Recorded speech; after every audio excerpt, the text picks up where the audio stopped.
ತನುವು ನಿನ್ನದು ಮನವು ನಿನ್ನದು, ತನುವು ನಿನ್ನದು ಮನವು ನಿನ್ನದು, ಎನ್ನ ಜೀವನ ಧನವು ನಿನ್ನದು. ನಾನು ನಿನ್ನವನೆಂಬ ಹೆಮ್ಮೆಯ ಋಣವು ಮಾತ್ರವೇ ನನ್ನದು. ತನು ನಿನ್ನದು ಮನವು ನಿನ್ನದು.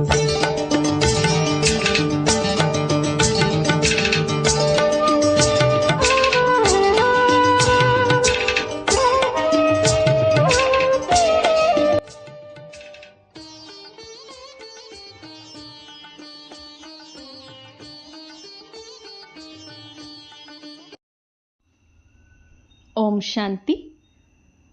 ದಿನಾಂಕ 25/8/2026 ಪ್ರಾತಃ ಮುರಳಿ.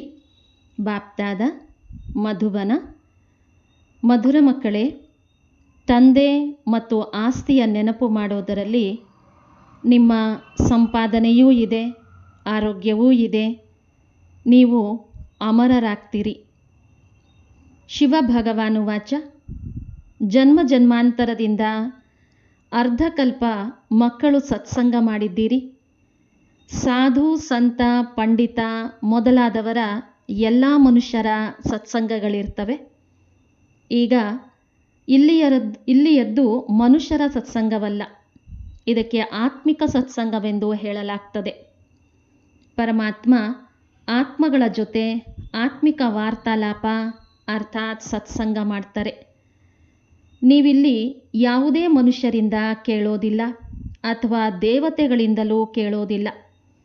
ನೀವು ಭಗವಂತನಿಂದ ಕೇಳ್ತೀರಿ. ಭಗವಂತನನ್ನು ಯಾವಾಗಲೂ ನಿರಾಕಾರನೆಂದು ಹೇಳಲಾಗ್ತದೆ ಮತ್ತು ಭಗವಂತ ಮಕ್ಕಳನ್ನು ಭಗವಾನ್ ಭಗವತಿಯರನ್ನಾಗಿ ಮಾಡೋದಕ್ಕಾಗಿ ಓದಿಸಲು ಬರ್ತಾರೆ. ಭಗವಾನ್ ಮತ್ತು ಭಗವತಿಯ ಪದವಿ ಭಗವಂತನ ವಿನಃ ಅನ್ಯರಾರೂ ಕೊಡಲು ಸಾಧ್ಯವಿಲ್ಲ. ನೀವು ಮಕ್ಕಳೂ ಸಹ ತಿಳಿದುಕೊಂಡಿದ್ದೀರಿ. ಕಲ್ಪಕಲ್ಪವು ಸಂಗಮಯುಗವಾದಾಗ ನಿರಾಕಾರ ಭಗವಂತ ಬಂದು ನಮಗೆ ಜ್ಞಾನವನ್ನು ಕೊಡ್ತಾರೆ. ಇದನ್ನೂ ಸಹ ಕೇವಲ ನೀವೇ ತಿಳಿದುಕೊಳ್ತೀರಿ. ಅನ್ಯರು ತಿಳಿದುಕೊಳ್ಳುವುದು ಬಹಳ ವಿರಳ. ಶಿವ ತಂದೆ ಖಂಡಿತ ಬರ್ತಾರೆ, ಆದರೆ ಅವರ ಬದಲು ಕೃಷ್ಣನನ್ನು ಗೀತೆಯ ಭಗವಂತನೆಂದು ಹೇಳಿದ್ದಾರೆ. ಆದ್ದರಿಂದ ಎಲ್ಲರ ಬುದ್ಧಿಯಲ್ಲಿ ಮನುಷ್ಯನ ತನುವೇ ಬರುತ್ತಿರುವುದು. ನೀವೇ ದೈವಿ ಗುಣವಂತರಾಗಿದ್ದೀರಿ, ಈಗ ಅಸುರಿ ಗುಣವಂತರಾಗಿದ್ದೀರಿ. ಈಗ ಪುನಃ ದೈವಿ ಗುಣಗಳನ್ನು ಧಾರಣೆ ಮಾಡಿಕೊಳ್ತೀರಿ. ದೈವಿ ಗುಣವುಳ್ಳವರಿಗೆ ಈಶ್ವರೀಯ ಸಂಪ್ರದಾಯದವರೆಂದು, ಅಸುರಿ ಗುಣ ಇರುವವರಿಗೆ ಅಸುರಿ ಸಂಪ್ರದಾಯದವರೆಂದು ಹೇಳಲಾಗ್ತದೆ. ಈಗ ನಿರಾಕಾರ ತಂದೆ ನಿರಾಕಾರ ಸಂಪ್ರದಾಯ ಅರ್ಥಾತ್ ಆತ್ಮರಿಗೆ ಓದಿಸ್ತಾರೆ. ಆದ್ದರಿಂದ ಈಶ್ವರೀಯ ಸಂಪ್ರದಾಯ ಅಥವಾ ಆತ್ಮಿಕ ಸಂಪ್ರದಾಯವೆಂದು ಹೇಳಲಾಗ್ತದೆ. ಅವರಿಗೆ ಆತ್ಮಿಕ ತಂದೆ ಬಂದು ಓದಿಸ್ತಾರೆ. ನೀವೀಗ ಆತ್ಮಾಭಿಮಾನಿಗಳಾಗ್ತೀರಿ. ನಾವು ಆತ್ಮರಾಗಿದ್ದೇವೆ. ತಂದೆ ನಮಗೆ ಓದಿಸ್ತಾರೆ. ತಂದೆ ತಿಳಿಸ್ತಾರೆ, ಮಕ್ಕಳೇ, ನನ್ನ ನೆನಪು ಮಾಡಿದರೆ ನಿಮ್ಮ ವಿಕರ್ಮಗಳು ವಿನಾಶವಾಗುವವು. ತಂದೆ ಆತ್ಮರಿಗೆ ಓದಿಸ್ತಾರೆ. ಅವರೇ ಜ್ಞಾನಪೂರ್ಣನಾಗಿದ್ದಾರೆ ಮತ್ತು ಋಷಿ ಮುನಿ ಮೊದಲಾದವರೆಲ್ಲರೂ ನೇತಿ ನೇತಿ ಎಂದು ಹೇಳ್ತಾ ಹೋದರು. ಅರ್ಥಾತ್ ನಾವು ಪರಮಾತ್ಮನನ್ನು ತಿಳಿದುಕೊಂಡಿಲ್ಲ ಎಂದು. ಎಲ್ಲಿಯವರೆಗೆ ಆ ಜ್ಞಾನಸಾಗರನೇ ಸಮ್ಮುಖದಲ್ಲಿ ಬರೋದಿಲ್ಲವೋ ಅಲ್ಲಿಯವರೆಗೆ ಜ್ಞಾನವನ್ನು ಹೇಗೆ ತಿಳಿಸೋದು? ಇವು ಬಹಳ ಚೆನ್ನಾಗಿ ತಿಳಿದುಕೊಳ್ಳುವ ಮಾತುಗಳಾಗಿವೆ.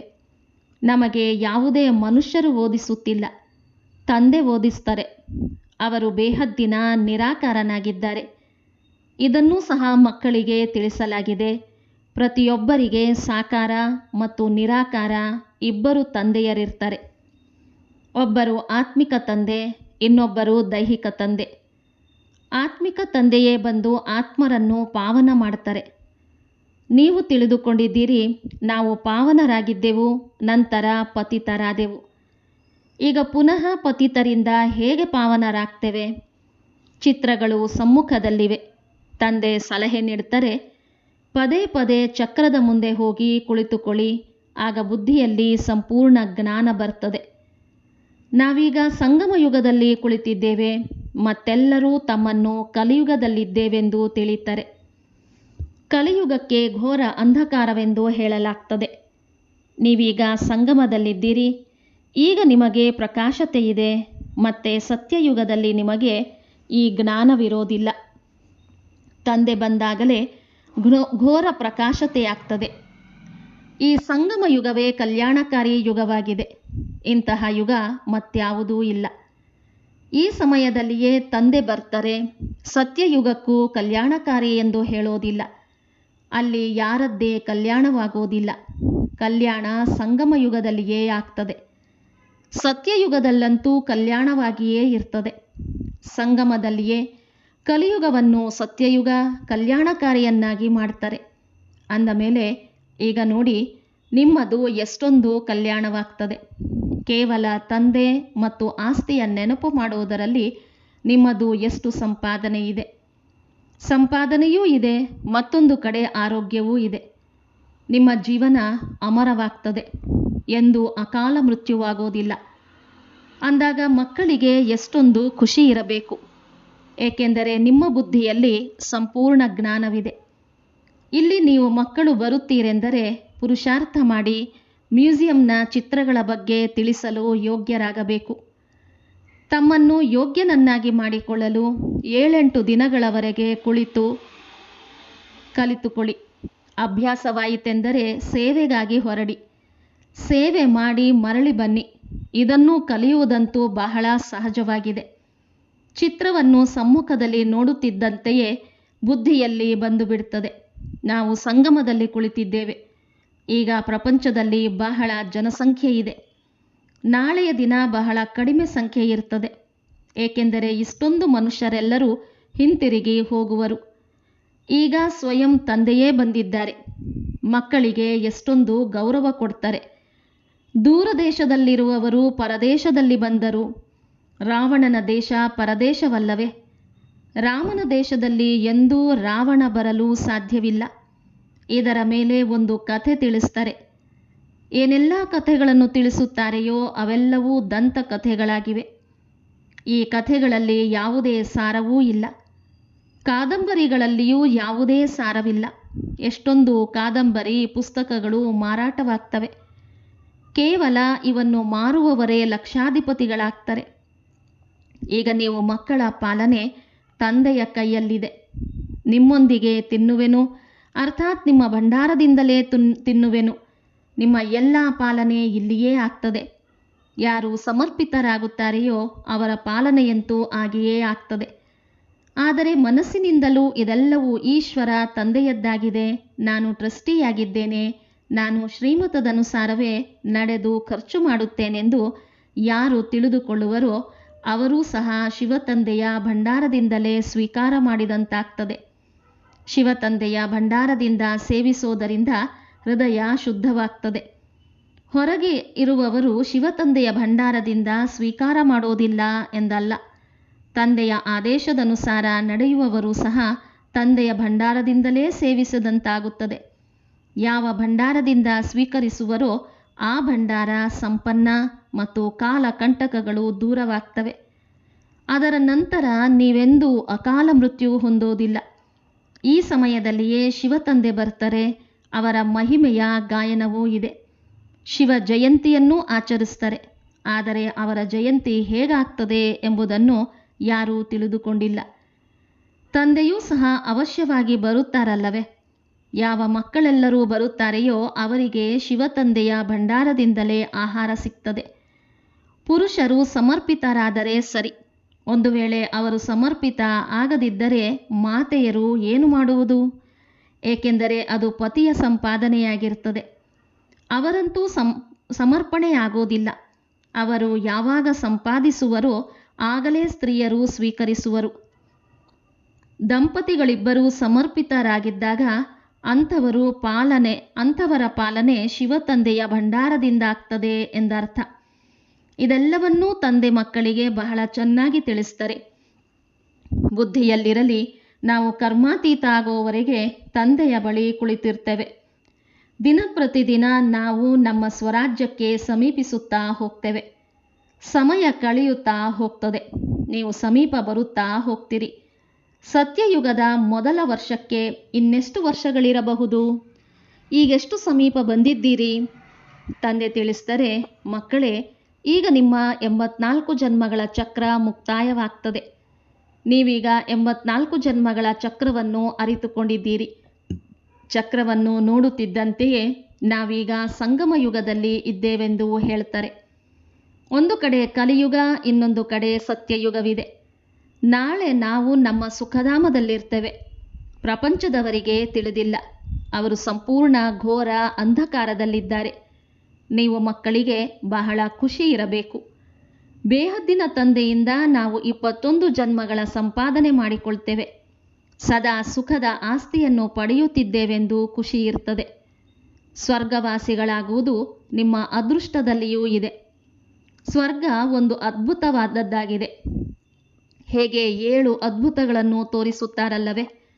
ಸ್ವರ್ಗವಂತೂ ಎಲ್ಲದಕ್ಕಿಂತ ದೊಡ್ಡ ಅದ್ಭುತವಾಗಿದೆ. ಅದ್ಭುತ ಸ್ವರ್ಗದ ಚಿತ್ರವೂ ಇದೆ.